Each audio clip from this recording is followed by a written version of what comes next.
ao ficar invisível, comete as piores atrocidades, como também no exemplo que você trouxe da greve da polícia aqui, pessoas que você não pensaria nada, de repente cometem algum crime. Nesse sentido, é possível afirmar que para o Kant, o ser humano ele tem uma inclinação ao mal, ele nasce mal, ou ele ou isso acontece no decorrer, ou é um grande problema em Kant isso? Então, vamos lá.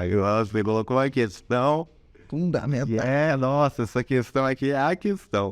Kant ele trabalha muito isso nesse livro aqui, A Religião nos Limites da Simples Razão. Principalmente no início, ele não fala especificamente de religião no início, ele dá uma introdução falando sobre natureza humana, efetivamente. Eu usei ele muito na minha discussão ali no mestrado e respondendo sua questão.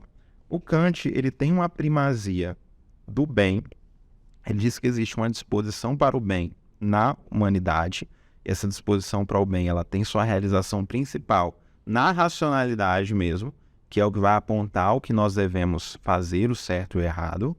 Só que existe também dentro de nós uma propensão para o mal. Essa propensão, Kant divide em 3 níveis. O que é essa propensão? Qual que é a diferença? O que é a propensão? Propensão para o mal, na visão do Kant, é uma possibilidade de fazer o mal.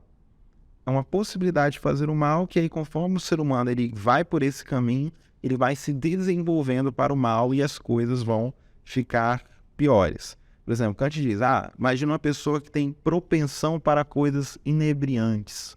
Que é o jeito que o Kant escreve.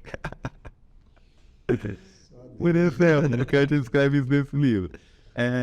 Qual que é a questão? Uma pessoa que tem propensão, na visão do Kant, a ter um vício em bebidas alcoólicas, por exemplo.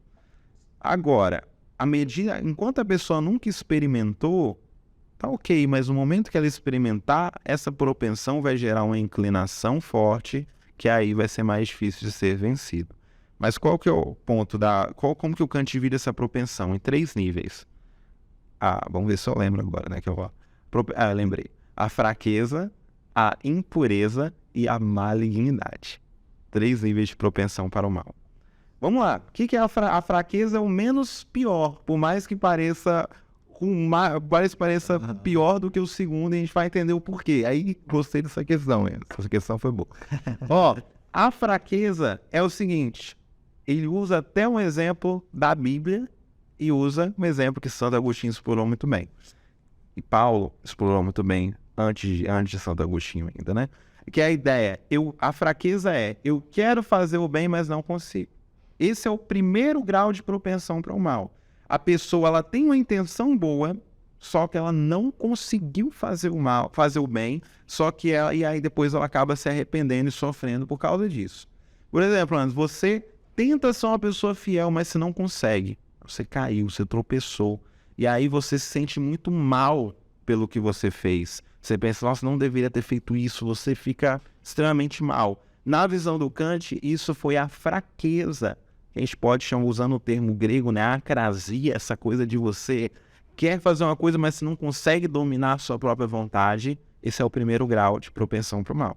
E aí ele usa aquele texto famosíssimo, né, do apóstolo Paulo, Romanos 7,19, né, o bem que eu quero fazer não faço, mas o mal que eu quero, esse sim eu faço, né? Eu quero fazer o bem, não consigo, eu faço o mal que eu não gostaria de fazer.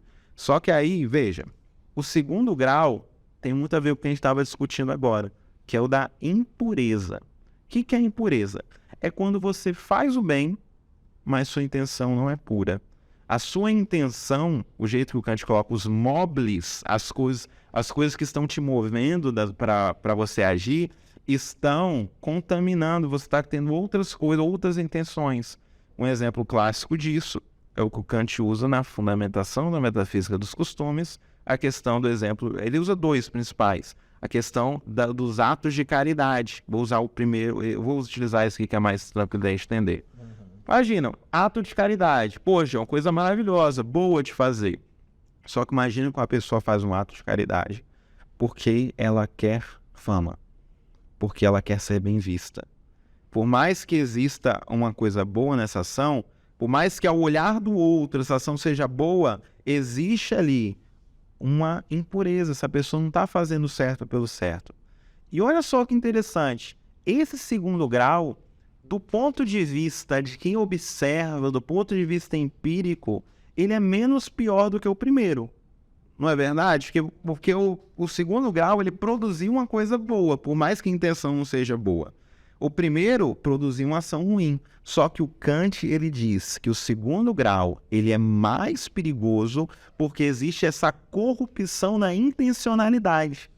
Porque o primeiro, a fraqueza, você, mesmo que você não conseguiu, você teve a consciência de fazer o certo. Você queria fazer o certo, não foi forte o suficiente.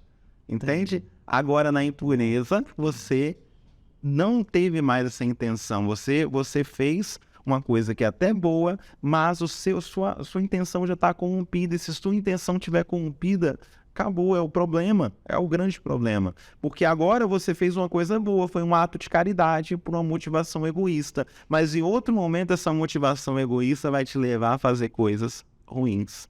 Entende? Esse é o primeiro e o segundo grau. Ia comentar algo ou vamos pro terceiro? A gente fala um terceiro. Fala a malignidade aí. Terceiro, a malignidade é o cara...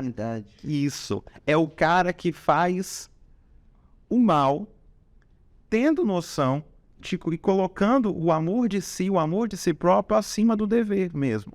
É o cara que quer desprezar o dever.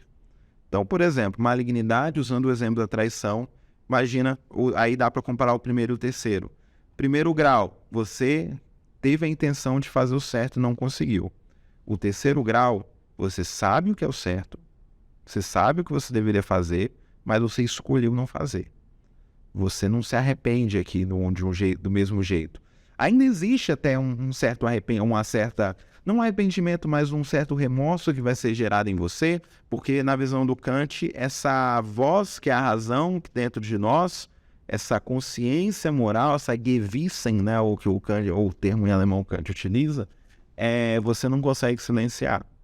Mas ainda mais aqui você já teve uma escolha deliberada, escolheu, quero fazer o mal, sabe? Nossa. Só o último adendo aqui, aí o Kant diz que esse é o último nível, porque ele diz que a gente sempre quando faz o mal, todo ser humano que faz o mal, ele faz o mal visando algum bem, mesmo que seja o bem de si próprio, o amor de si, o egoísmo, porque é o seguinte, o Kant ele faz a ressalva de que ninguém quer o mal pelo mal. Essa é a visão dele. Tem pessoas que também questionaram isso ao longo da história também. Ele diz que nenhum indivíduo faz o mal simplesmente pelo mal. Sempre está buscando um bem, mesmo que seja o bem de si próprio. Sabe? Mesmo que seja o prazer para si próprio. Porque o Kant ele diz que um ser que busca o mal pelo mal seria um ser diabólico. Esse é o termo que ele utiliza. E o ser diabólico, né, não seria um humano que... Sim, mal. Quase.